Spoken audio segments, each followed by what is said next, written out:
Ma fille, je t'ai fait venir pour qu'on discute. Je t'écoute, maman. Nous avons tous été témoins de ce qui s'est passé. Moi-même je n'ai pas aimé la manière dont les choses se sont déroulées. Mais finalement nous avons tous compris que Jeannot a été envoûté. Donc il n'agissait pas de lui-même. Alors ma fille, nous devons le comprendre. Je le sais, maman, mais c'est vraiment compliqué. Je ne peux pas me remettre avec Jeannot tant qu'il est toujours marié à Yvette. Oui, tu as raison, mais je crois qu'il a déjà lancé la procédure de divorce. Nous allons attendre lorsqu'il va divorcer, là nous pourrons en reparler. Parce que la première fois, j'ai été naïve. Il m'a promis qu'il allait divorcer pour qu'on puisse se marier, il ne l'a pas fait. Et lorsqu'Yvette est revenue, il m'a laissé tomber. Donc cette fois-ci, je veux que les choses se passent dans la légalité. C'est compris ma fille, je vais l'en parler. Mais tu me promets de te remettre avec lui, s'il divorce d'Yvette? Bien sûr maman, pourquoi vais-je refuser? C'est Yvette qui a tout occasionné. D'accord, merci beaucoup ma fille. Tu sais Jeannot t'aime tellement, et tu es celle qu'il lui faut. Et je te remercie également pour tes prières, nous négligeons parfois la prière, mais elle est très importante. Nul n'aurait été les prières, il serait dans cette prison. Remercions plutôt Dieu, car c'est lui qui nous protège et qui nous délivre de tout mal. Effectivement, tu as raison, il est toujours fidèle. Madame Yvette, je vous ai appelé parce que Monsieur Jeannot, votre époux, veut le divorce. J'ai devant moi tous les documents, et j'aurai besoin de votre signature. Si vous n'êtes pas d'accord, vous pouvez prendre un avocat pour contester la décision. Non, je suis d'accord, je vais signer. Si c'est ce qu'il veut vraiment. Je pensais qu'il allait me pardonner. Il est dit dans le dossier que vous avez tenté de vous en prendre à sa vie. C'est déjà une preuve suffisante pour demander le divorce. D'accord, il n'y a pas de problème, je l'accepte. Donnez-moi, je vais signer. Je voulais qu'on discute. Vas-y, je t'écoute. Au fait, c'est vraiment compliqué. Vas-y, parle, ne t'inquiète pas. Je t'avais dit de me laisser du temps pour réfléchir, afin que je puisse te répondre. C'est vrai que tu es une bonne personne, tu es gentil, tu es intelligent, tu es sympa. Toute femme aimerait t'avoir comme homme dans sa vie. Tu es arrivé à une période de ma vie, où je venais de sortir d'une relation qui m'a complètement brisée. Tu as été là pour moi, tu m'as réconforté, tu m'as soutenu, tu m'as aidé à me relever. Je te serai toujours reconnaissante pour cela. Mais pour dire vrai, je n'arrive pas toujours à t'aimer.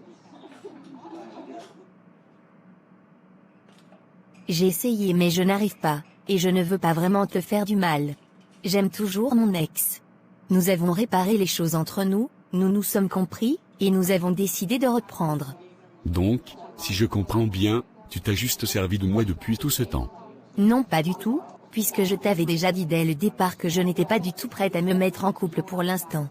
Je t'avais dit de me donner du temps, j'ai pensé qu'avec le temps, les choses allaient changer. Tu sais quoi, Chantal? Tout ce que je souhaite, c'est ton bonheur. Si tu penses que c'est lui qui fait ton bonheur, il n'y a pas de problème, tu peux te remettre avec lui.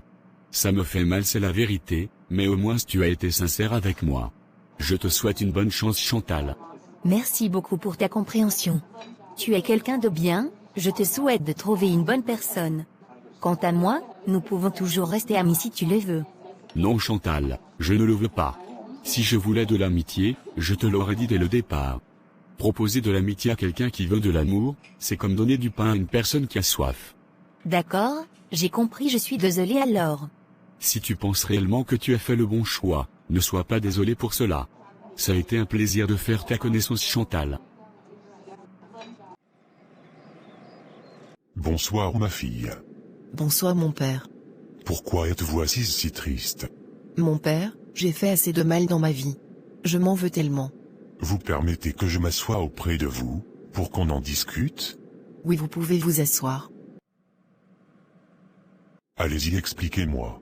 J'ai fait beaucoup de mal dans ma vie. J'ai détruit ma vie, j'ai détruit mon mariage, j'ai détruit la vie des gens. La seule chose que j'ai envie de faire maintenant, c'est de mettre fin à ma vie, car je suis persuadé que Dieu ne me pardonnera jamais. Pourquoi vous voulez mettre fin à votre vie? Tout le monde m'a tourné le dos, ma famille ne veut plus me voir, mon ex-mari ne veut plus avoir affaire à moi. Tout le monde me fuit, alors je ne sais pas pourquoi je dois continuer à vivre. Certes, tout le monde vous a tourné le dos, tout le monde vous fuit. Mais sachez que Dieu vous aime, il ne vous fuit pas, il est prêt à être votre compagnon, si vous l'acceptez dans votre vie. Avec tout le mal que j'ai fait, Dieu m'aime toujours?